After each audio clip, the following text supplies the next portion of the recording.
भारत माता और जय हिंद जैसे नारों पर खुसूसी रिपोर्ट। भारत माता की जय और जय हिंद का नारा मुसलमानों ने दिया था।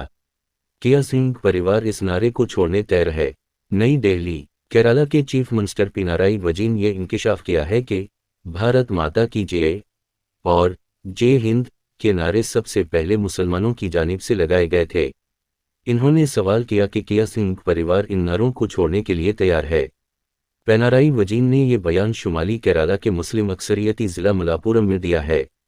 इन्होंने ये भी कहा कि मुस्लिम हुक्मरानों, सकाफती कारकुनान व अफसरान ने मुल्क की तारीख व जद्दोजहद आज़ादी में अहम किरदार निभाया है। इन्होंने मिसाल पेश करते हुए कहा कि अज़ीमुल्लाह खान नामी एक मुस्लिम शख्स ने भारत माता की जय का नारा दिया था। इन्होंने कहा कि मुझे नहीं मालूम कि सिंह परिवार को ये इत्तला है या नहीं कि उस शख्स का नाम अज़ीमुल्लाह खान था।